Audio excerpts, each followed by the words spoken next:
Okay, hey guys, so this is round number two. We're going to try and get Chris on this time. I'm battling with Wi-Fi here, so excuse me if this is a little bit distorted. So I'm going to try and get Chris on board, and hopefully this will go my way.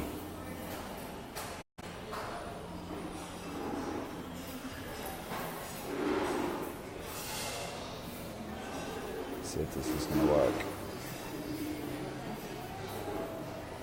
Hello, Jody. At least you can see me or hear me, possibly. Give me a thumbs up if you can hear me, Jody.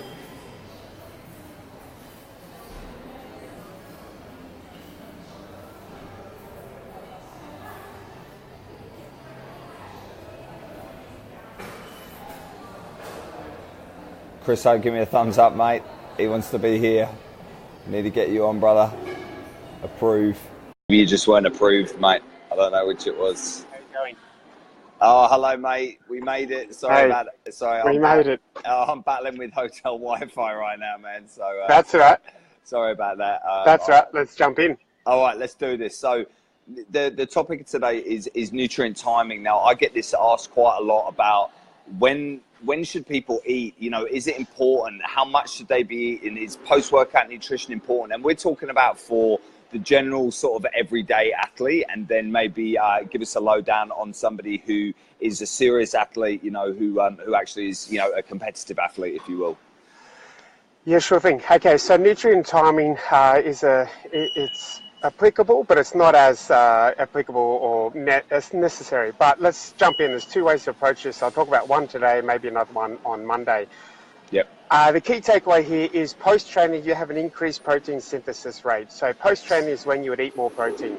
Now, when you train, there's a lot of studies that pop up, and people propagate this idea that post-training, you have this metabolic, surge where you have this increased metabolic rate for up to 72 hours post-high-intensity training. So, you know, you get a 37% increase in metabolic rate. It's kind of, it's a bit hit and miss. What you do have post-training is dependent upon your training experience. So as a novice, somebody who hasn't trained much, if you do a high-intensity session, a weightlifting session, you're going to have an increased metabolic rate / protein synthesis rate for up to 36 hours, maybe even longer. So what's a novice? The more that you train, a novice, so somebody who's new to training, who hasn't trained before, someone who's trained less than 3 months. Right. Or less than 6 months, even 3 times a week. An intermediate is somebody who's probably trained 6 to 12 months and longer, 3 times a week for an extended period of time. And advanced is somebody who's trained well over a year, consistently 3+ times a week. Okay. So post-training, you're going to have an increased protein synthesis rate, which means you're going to be able to break down more protein and utilize that more for repair and regeneration of muscle tissue. And that's the key here. Now, you don't want to be jumping on carbohydrate train post-training, because what you're just doing is essentially just replenishing your liver and muscle glycogen stores. So you're just constantly chucking stuff back into that fuel tank. Yep. And that's okay, but it's not the efficient way. You want your body to sort of regenerate some of that itself. Yep. So look, what you want to do is look at it from a protein point of view. Now, if your life depends on you eating a brownie once or twice a week, then do that post-training. That's when you'll mitigate most of the damage from that. But what you want to try and do is, look at it this way. Most of the time, you're going to absorb less than 20 grams of protein per meal. Okay. Post-training, you can increase that rate 2 to 3 times. So that's after training is when you want to have that increased protein rate so you get more out of it. Now, the longer you train, the shorter that window becomes, and that makes more sense. The fitter you are, the more you've trained, the more quickly you will adapt to that training stimulus, so your recovery window will shorten. So that recovery window in an advanced athlete might only be 2 to 3, 4 hours long.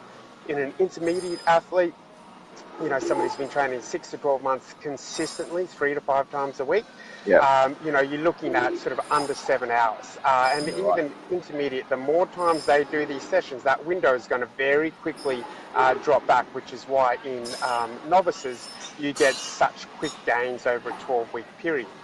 So at the end of the 12th week, that window is going to be really shrunk down.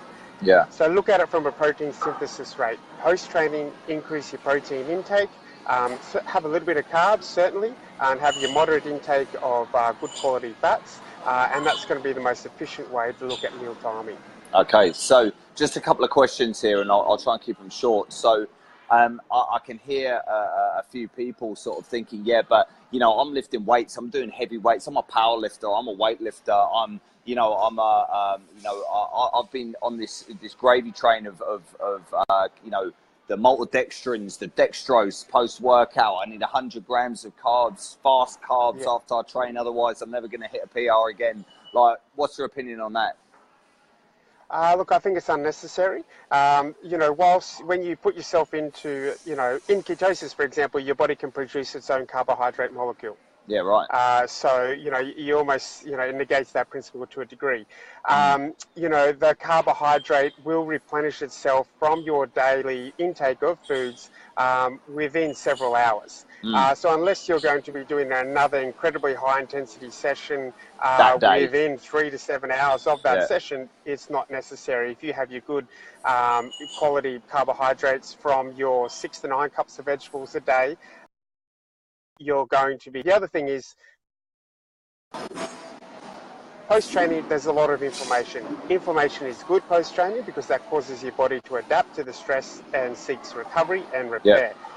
When you add on some of that, say, the free radical inflammation from excessive carbohydrate burning, that's when that inflammation, the body's natural inflammation pathway to repair and regeneration, becomes impaired by excessive external influence inflammation from, you know, that sort of burning of, you know, dirty carbs, you know, from excessive, you know, maltodextrin and all that sort of stuff. So if you're going to do protein powders, I generally stay away from ones with carbs in them, simply because they just chuck sugar in it, and you don't really need that sugar. No. And not only that, but if you minimize that carbs afterwards, you're just going to be getting leaner. If you're leaner, you're going to have a better power to weight, you know, ratio. Sure. So at 90 kilos, if you're benching 90, you're weaker in theory than someone who's 85 kilos benching 90. That's it. So yeah, leaner is better. Yeah, well, I could definitely, you know, say that that's true, because my weight has dropped down from, you know, having a lower carbohydrate diet, nothing above sort of 100, 150 grams max, really. And I'm still snatching, I mean, give or take my injuries and whatever, but, you know, still able to pump out snatches. And I'm down to like 86 kilos in weight. Now, and I just did a 1 rep max chin up at 60 kilos.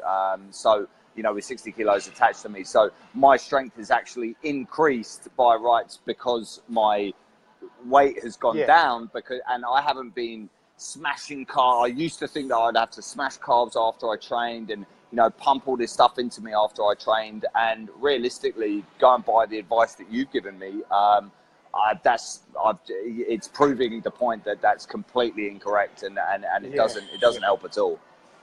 Yeah, and there's probably a topic we can cover on Monday is this evolutionary approach to training and then not eating for an extended period of time. And that changes a few very specific pathways of protein synthesis and health and repair and that sort of stuff. So I think, you know, we might touch on that on Monday for those who like to train early morning and still fast. So let's hit that out on Monday.